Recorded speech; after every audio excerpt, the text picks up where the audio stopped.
जे आहेत ते बदलले जाणार आणि त्याच धर्तीवर आता हा पुन्हा एकदा जो सर्वे आहे तो समोर येताना आपल्याला पाहायला मिळतो आहे।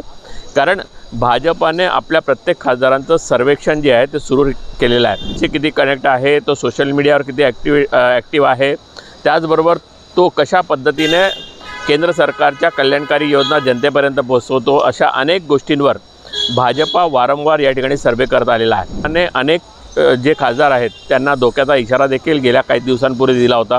आता तर थेट 2 ते 3 संस्थांच्या माध्यमातून या ठिकाणी सर्वे करण्यात आलेला आहे। एका खाजगी संस्थेने केलेल्या सर्वेनुसार भाजपाचे जवळपास 40 खासदार जे आहेत ते पुन्हा निवडून येणार नाहीत, अशी शक्यता जी आहे ती या सर्वेमध्ये वर्तवण्यात आली आहे।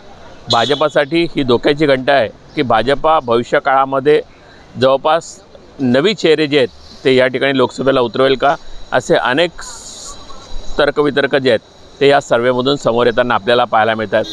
आपण जर पाहिलं तर गेल्या 5 वर्षापासून भाजपमध्ये एक संत सुप्त लाट जी आहे ती समोर येताना दिसते।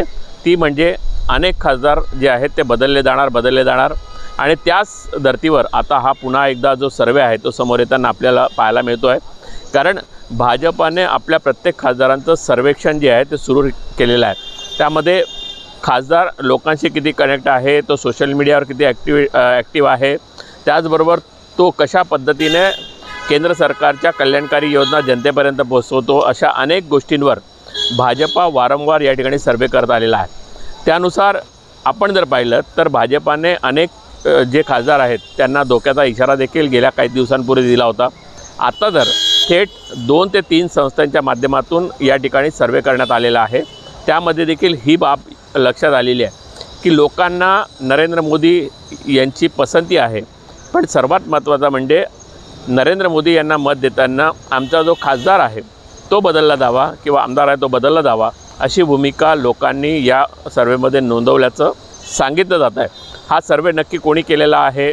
भाजपाचे जे नेते आहेत जे खाजगीत सांगतात की असा हा सर्वे समोर येताना दिसतो आहे। खऱ्या अर्थानं भाजपाला हा सर्वे समोर आणून नक्की काय साधायचं आहे हा देखील अत्यंत महत्त्वाचा प्रश्न आहे। कारण थेट जर तिकीट कापले गेले तर यामधून बंडखोरी खूप मोठ्या प्रमाणात होऊ शकते, अशी एक भीती समोर येताना दिसते। त्याच अनुषंगाने जर पाहिलं, जर ही भीती कमी करायची असेल किंवा बंडखोरी कमी करायची असेल तर तुमचं सर्वेमध्ये नाव नाही आहे किंवा तुम्ही सर्वेमध्ये फिट बसत नाही आहे, ही भूमिका देखील भाजपच्या वतीने घेतली जाऊ शकते, असं देखील दुसरा जो मतप्रवाह आहे तो या ठिकाणी स्पष्ट होताना दिसतो आहे।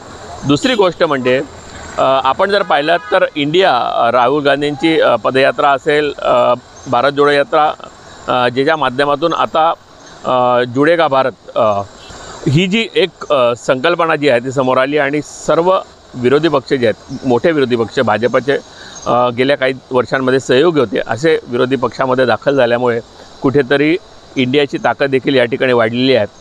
त्यामुळे एक चॉईस जो आहे तो इंडियाच्या खासदारांना देखील आहे आणि त्यांचं प्रतिनिधित्व करणाऱ्या नेत्यांना देखील आहे।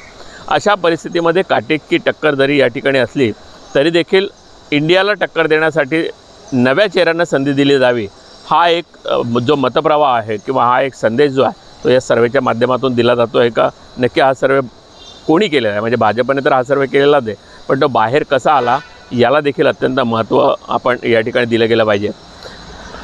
जर लोकसभेच्या गणितांमध्ये जर पाहिलं तर या ठिकाणी सर्वेमध्ये नरेंद्र मोदी यांना मतं जी आहेत ती मिळताना दिसत आहेत, पण ती खासदारांना मिळताना दिसत नाही।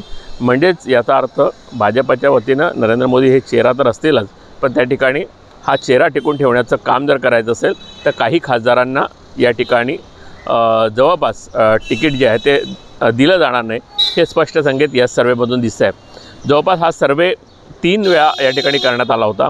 एक तर सर्वात महत्त्वाचं म्हणजे एकनाथ शिंदे जेव्हा या ठिकाणी भाजपासोबत आले तेव्हा देखील हा सर्वे करण्यात आला होता। अजित पवार जेव्हा भाजपासोबत आले तेव्हा देखील हा सर्वे करण्यात आला होता आणि भाजपाची वैयक्तिक ताकद जी आहे ती कशा पद्धतीची राहील यावर देखील या सर्वेमध्ये जी आहे ती मतं जी आहे ती मांडण्यात आलेली होती। या सगळ्या वेगवेगळ्या टप्प्यामध्ये हा सर्वे जो आहे तो करण्यात आलेला आहे। त्यामुळे आगामी भविष्यकाळामध्ये जर पंतप्रधान नरेंद्र मोदी यांचा चेहरा समोर ठेवून जर निवडणूक लढायची असेल तर काय काय गोष्टी आपल्याला कराव्या लागतील याची चाचपणी जी आहे ती भाजपा करते आणि या सर्वेतून तेच स्पष्टपणे समोर येताना दिसतं आहे.